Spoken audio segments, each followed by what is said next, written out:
अस्सलाम वालेकुम दोस्तों की हाल चाल। तुम देखते पे लतीफ़ एनिमल टीवी में थोड़ा वीर मोहम्मद लतीफ़ जट। दोस्तों सब तो पहले साढ़े चैनल में सब्सक्राइब करो ताकि साड़ी हर आने वीडियो तुहाडे तक बआसान तरीके से पहुँच सके। दोस्तों वास्ते माशाल्लाह अज दो मजा वीडियो लेके आए हैं। एक पहला सूआ सूई है, एक दूसरा सूआ सूई है। माशाल्लाह बड़ा अनमोल तोहफे ने। हमेशा तो वीर वास्ते अच्छे जानवर लभ के लियाई ने, सफ़र करी दा, मेहनत करी दी, कोशिशें करी दियाँ। अज सुबह सुबह टाइम है 9 बजे का टाइम है, चवाइयाँ हो गई ने जानवरों दियाँ। नूरशाह इलाके च आए हैं। माशाल्लाह बड़े प्यारे जानवर ने, दोवें बड़े खूबसूरत जानवर ने। बाकी कैमरामैन सब तसली करवाएगा, अंग अंग विखाएगा। हर गल की तसली कराना साड़ा काम है और पहचान करना जानवर की थोड़ा काम है। देखो माशाल्लाह काली शाह झोटी है, सिंग मोड़ के काठा लाई खड़ी है, बिल्कुल घरेलू है, कोई व्यापार लैन च नहीं है। माशाल्लाह हड्डी चंगी है, पुट्ठे चंगे चौड़े ने, खुडे चंगे चौड़े ने। प्योर नीली दी है, दो नीली के बटन भी मौजूद ने। दोस्तों चेक कर लो, बटन ना वन, झोटी फ्री। माशाल्लाह चवाइयां हुई खड़ियां ने, बड़े अनमोल तोहफे ने। हमेशा तो दोस्तों की खातर सफ़र करीदा, मेहनत करी दियाँ, कोशिशें करी दियाँ कि दोस्तों जानवर अच्छे मिलन और अच्छे लफ्ज़ों में याद करन कि वाकई लतीफ़ भाई ने कोई जानवर भेजे ने, अच्छी नस्ल जात के भेजे ने। छड़ी भाई ने छड़ के टोल फेंक के तसली करवाने आ। बड़ा अनमोल तोहफा है।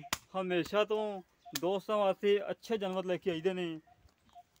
तुरम फिरम माशाल्लाह बिल्कुल ओके आ, हड्डी एक के, पुट्ठा चंगा चौड़ा है, खुडा चंगा चौड़ा है। लंबी टोर यार, लंबी टोर। बड़े अनमोल तोहफे। हमेशा तो थान वेखो माशाल्लाह मोट थान लगा, चंगियां विरलों के विच गिठ गिठ दी विरल है। बड़ी लाजवाब झोटी है, पेढ़े हो के माशाल्लाह 5 तो 6 फुट कद लई फिरदी है।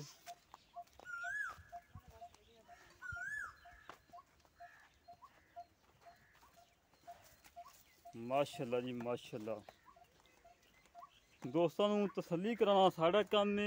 दोस्तों ने परख करनी चीज़ की और पसंद करनी दोस्तों का काम है। इंशाल्लाह उम्मीद है वीडियो लगती मेरे दोस्त मंगेंगे कि लतीफ़ भाई ये झोटियाँ लिया दो। बड़ियाँ नस्ल जात वाली झोटियाँ ने, बिल्कुल घरेलू है। नूरशाह के इलाके ही खड़े हैं। हमेशा तो दोस्तों अच्छे जानवर दिखाई देने और नस्ल जात वाले दिखाई देने।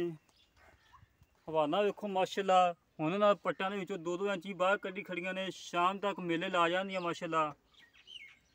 आ नीली दो बटन शामिल ने माशाल्लाह मौजूद ने। दोस्त देख लैन, तसली कर लैन। बाकी दूसरे नंबर वाले दिखाने बंद हो यार।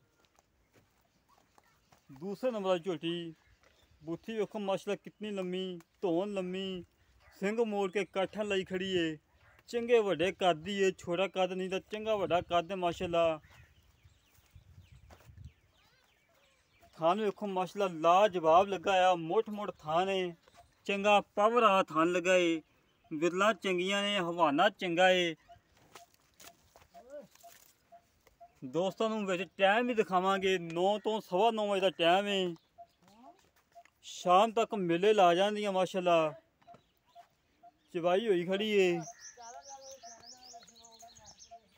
हमेशा तो दोस्तों चीज़ का अंग अंग विखाईदा है कि दोस्तों दिल खुश होवे कि वाकई लतीफ़ भाई ने जानवर दिखाया, पूरा दिखाया, तसली ना दिखाया है। तसली करानी हमेशा तो साड़ा काम होंदा है।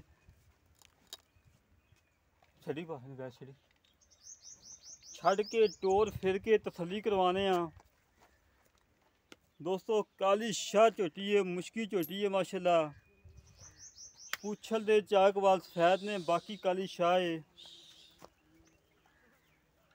चंगे वड्डे कद दी, हड्डी एक के, पुट्ठा चंगा चौड़ा है, खुडा चंगा चौड़ा है। तुरन फिरन बिल्कुल ओके आ, कोई सरनवा नहीं, कोई कंडा नहीं, कोई कुछ नहीं, बिल्कुल पाक साफ है।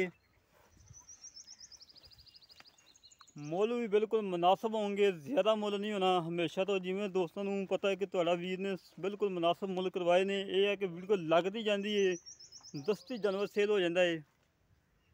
ज़्यादा मुल कराने नाल जानवर नहीं सेल होंदे। ਬਾਕੀ ਗੱਲਾਂ ਬਾਤਾਂ ਕਰਨੇ ਆ ਭਾਈ ਹੋਰਾਂ ਨਾਲ, ਕਿੰਨਾ ਕਿੰਨਾ ਦੁੱਧ ਕਰ ਰਹੀਆਂ ਨੇ, ਕਿੰਨੇ ਕਿੰਨੇ ਦਿਨ ਹੋ ਗਏ ਸੂਈਆਂ ਨੂੰ, ਕੀ ਹਿਸਾਬ ਕਿਤਾਬ ਹੈ, ਹਰ ਗੱਲ ਦੀ ਮਾਲੂਮਾਤ ਲੈਂਦੇ ਆ। ਦੋਸਤੋ ਗੱਲਾਂ ਬਾਕੀ ਕਰਨੇ ਮਾਲਕਾਂ ਨਾਲ। ਆਪਣਾ अस्सलाम वालेकुम भाई। वालेकुम सलाम जी। ਕੀ ਹਾਲ ਬਾਤ? ठीक शुक्र ਵਾਹ अल्हम्दुलिल्लाह। ਤਬੀਤਾ ਜੀ। हाँ जी ठीक शुक्र ਅੱਛਾ ਜੀ अल्हम्दुलिल्लाह। ਤੁਹਾਡੇ ਇਲਾਕੇ 'ਚ ਆਏ ਆ ਜੀ, ਨੌਸ਼ਹਿਰ ਇਲਾਕੇ 'ਚ। ਤੇ ਇਹ ਝੋਟੀਆਂ ਆਪਣੇ ਘਰ ਦੀਆਂ ਕਿ ਵਪਾਰ ਦੀਆਂ ਜੀ? घर दियां ने बिल राती राती बच्चा दी। ਥੋੜਾ ਉੱਚੀ ਬੋਲਣਾ ਯਾਰ ਕਿਉਂਕਿ ਆਵਾਜ਼। आदियां घर दियां राती ने बच्चा दी। ਅੱਛਾ ਝੋਟੀ ਨੂੰ ਸੂਈ ਨੂੰ ਕਿੰਨੇ ਦਿਨ ਹੋ ਗਏ? ये कल सुई है जी। ਕੱਲ ਸੂਈ ਬੋਲਾ ਹੈ ਕਿ ਦੁੱਧ ਹੈ ਜੀ? बिल्कुल दोला आ रहा है जी। ਬੋਲਾ ਆ ਰਿਹਾ ਜੀ। बिल्कुल बोला। ਜੋ ਕੋਈ ਵੀਰ ਆ ਕੇ ਚੋ ਕੇ ਲੈ ਕੇ ਜਾਵੇ ਬੋਲਾ ਆਵੇ हाँ जी ਤੇ ਮੱਝ ਹੁੰਦੀ ਬੋਲਾ ਨਾ ਇਹ ਤੁਹਾਡੀ ਹੈ। हाँ जी बिल्कुल। ਕੱਲ ਸ਼ਾਮ ਦਾ ਕਿਉਂਕਿ 2-3 ਦਿਨ ਬੋਲਾ ਹੁੰਦਾ ਹੈ। हाँ जी बिल्कुल। ਅੱਛਾ ਜੀ ਹਾਜ਼ਰ ਵਕਤ ਦੁੱਧ ਦੇ ਥੱਲੇ ਕਿੰਨਾ ਹੈ? इन्हें 12 लीटर है, 12 12.5 लीटर। हम बा- इस टाइम चोई है 9 बज गए। ਚੋਈ ਖੜੀ हाँ ਹੈ, जी चोई खिला। ਉਹ ਤਾਂ ਦਿਸਦੀ ਪਈ ਚਵੀਜੀ ਖੜੀ ਹੈ। ਅੱਛਾ ਤੇ ਇਹ ਦੁੱਧ ਕਿੰਨਾ ਕੁ ਕਰੇਗੀ ਬੋਲਾ ਤੋਂ ਬਾਅਦ ਜਾ ਕੇ? वो बाद इन वानशान पावांगे, पट्टे छटे अगले पावांगे तो माशाल्लाह ना दूध ठीक ठाक जाने के 12 लीटर बाद जाएगा 1500। 14-15 लीटर ਕਰੇਗੀ। हाँ जी बिल्कुल करेगी। ਅੱਛਾ ਜੀ ਜਿਹੜੀ ਦੂਸਰੀ ਮੱਝ ਆਪਣੀ ਦੂਜੇ ਜਿਹੜੀ ਪਹਿਲਾਂ ਨੇ हाँ जी बिल्कुल पहले नहीं। ਦੂਜੀ वो दूध हुए ਦੂਜਾ ਸੂਆ ਸੂਈ ਹੈ, ਉਹਨਾਂ ਥੱਲੇ ਦੁੱਧ ਕਿੰਨਾ ਆਦਾ ਵਕਤ? उन थले हैगा करीबन 12 13 लीटर उन थले। 12-13 ਲੀਟਰ ਹੈਗਾ ਇਹ। हाँ जी ਪੱਕਾ ਜਿਹੜਾ ਚਵਾ ਕੇ ਦਿੰਦਾ ਆਪਾਂ ਮੌਕੇ ਤੋਂ ਕੋਈ ਵੀਰ ਆਵੇ। 14 लीटर दूजा सुबह जी। 14 ਨੂੰ ਛੱਡ ਦੇ 12 ਚਵਾ ਦੇਗਾ, हाँ जी 12। ਇਹਦਾ 11 ਚਵਾ ਦੇਗਾ। हाँ जी बिल्कुल। ਅੱਛਾ ਜੀ ਇਹਨਾਂ ਦੋਵਾਂ ਦਾ ਮੁੱਲ ਲੋਕ। ਅੱਛਾ ਬੱਚਾ ਕਿਵੇਂ ਮਰਿਆ ਇਹਦਾ? ਪੇਟ ਵਿੱਚ ਮਰਿਆ ਜਾਂ ਬਾਹਰ नहीं बाहर निकलते मरे। ਬਾਹਰ ਨਿਕਲ ਕੇ हाँ जी ਮਰਿਆ? बाहर निकलते मरे। ਪੱਕੀ ਗੱਲ ਹੈ। हाँ जी पक्की बात। ਉਹਦਾ ਵੀ हाँ जी उनका भी। ਉਹਦਾ ਵੀ। ਅੱਛਾ ਇਹ ਕੀ ਵਜ੍ਹਾ ਕਿਉਂ ਬੱਚੇ ਮਰੇ? बा वैसे ही गर्मी गुरमी दी वजह तो निकल गया वो बीमार हो गया। ਕੋਈ ਜੇਰ ਜੂਰ ਪੈ ਗਈ हाँ ਇਹਨਾਂ जी जेर शेर पै गई ਕੋਈ ठीक। ਨੁਕਸ ਆਇਆ ਤਾਂ ਨਹੀਂ ਦਾ? नहीं डॉक्टर ने सद्या से चेकअप कराइया सन ठीक है। ਅੱਛਾ ਤੇ ਕੋਈ ਪਿੱਛਾ ਕਰਦੀ ਹੋ ਤੇਰੀ ਹੈ? नहीं हाँ जी पीछा कर दे साडे डॉक्टर ने बिल्कुल जब सुनिया सन ना मज्जा डॉक्टर ने सद्या हैगा सी ते उन्हें आखे मज्जा ठीक है गई ने कोई रोला नहीं रहना। ਅੱਛਾ ਇਹਨਾਂ ਦੋਵਾਂ ਦਾ ਮੁੱਲ ਉਹ ਕਿੰਨਾ ਜਿਹੜਾ ਲੈ ਲੈਣਾ ਪੱਕਾ ਜਾਂ ਸੋਹਣਾ ਜਿਹਾ ਮੁੱਲ ਕਰੀ ਤੈਨੂੰ ਪਤਾ 45-50 ਕਿਲੋਮੀਟਰ ਕਰਕੇ ਆਇਆ ਤੇਰੇ ਵੱਲੋਂ। हाँ जी ਹਾਂਜੀ ਹੋ ਬੜ ਇਹਦਾ ਭਾਈਆ ਨਹੀਂ ਹੈਗਾ 3,30,000 ਪੱਕਾ ਰੇਟ ਹੈਗਾ। ਇਹਦਾ 3,30,000 ਦਾ ਤੇ ਉਹਦਾ ਕਿੰਨਾ? ਉਹਦਾ ਪੂਰਾ 3 ਲੱਖ। ਪੂਰਾ 3 ਲੱਖ ਹੋ ਗਿਆ 6 ਲੱਖ ਤੇ 30 ਦਾ ਦੋਵਾਂ ਦਾ। ਹਾਂਜੀ ਇਹਦੇ ਕੋਈ ਕਮੀ ਪੇਸ਼ੀ ਹੈਗੀ? ਕਮੀ ਪੈਸੇ ਨਹੀਂ ਪੱਕਾ ਫੈਂਡਲ ਹੀ ਰੇਟ ਹੈ। ਨਹੀਂ ਕੋਈ ਲਾੜ ਪਿਆ ਥੋੜਾ ਬਹੁਤਾ ਚਲੋ ਉਹ ਕਰ ਦਾਂਗੇ ਜਦੋਂ ਫਿਰ ਤੁਸੀਂ ਹਿਸਾਬ ਦਾ ਲੈਣ ਗੱਲ ਹੋਈ। ਕਰ ਲੇਗਾ ਪੱਕੀ ਗੱਲ? ਹਾਂਜੀ ਪੱਕੀ ਗੱਲ ਕਰ। ਲੈ ਦੋਸਤੋ ਭਾਈ ਦੀਆਂ ਗੱਲਾਂ ਸੁਣ ਲੀਆਂ ਨੇ। ਪਹਿਲਾਂ ਝੋਟੀ ਥੱਲੇ ਹੈਗਾ ਇਹ 12 ਲੀਟਰ ਦੀ ਗਰੰਟੀ, ਆਪਣੀ ਗਰੰਟੀ ਹੈਗੀ 11 ਲੀਟਰ ਦੀ। ਉਹ ਦੂਸਰੀ ਮੱਝ ਥੱਲੇ ਹੈਗਾ ਦੁੱਧ 14 ਲੀਟਰ, ਮੇਰੀ ਗਰੰਟੀ ਹੈਗੀ 12 ਕਿਲੋ ਦੀ। ਕਿਉਂਕਿ ਕੋਈ ਵੀਰ ਇੱਥੇ ਆਵੇ ਮੌਕੇ ਤੇ ਚੋ ਕੇ ਤਸੱਲੀ ਕਰਕੇ ਲੈ ਕੇ ਜਾਵੇ। ਦੁੱਧ 12 ਤੋਂ 13 ਹੋਵੇ ਲੈ ਜਾਵੇ, 12 ਤੋਂ 11 ਹੋਵੇ ਨਾ ਲੈ ਕੇ ਜਾਵੇ। ਜਿਹੜੇ ਵੀਰ ਦੇ ਝੋਟੀਆਂ ਪਸੰਦ ਆਉਣ ਸਾਡੇ ਨਾਲ ਰਾਬਤਾ ਕਰੇ 0308 65 30 668, 0308 65 30 668। ਇਹ ਕਾਲ ਨੰਬਰ ਹੈ, ਇਹ WhatsApp ਨੰਬਰ ਹੈ। ਇਸੇ ਤਰ੍ਹਾਂ ਮਿਲਾਂਗੇ ਇੱਕ ਅਗਲੀ ਨਵੀਂ ਵੀਡੀਓ ਤੇ। ਆਪਣੇ ਵੀਰ ਨੂੰ ਇਜਾਜ਼ਤ। ਪਾਕਿਸਤਾਨ ਜ਼ਿੰਦਾਬਾਦ, ਪਾਕ ਆਦਮੀ ਜ਼ਿੰਦਾਬਾਦ।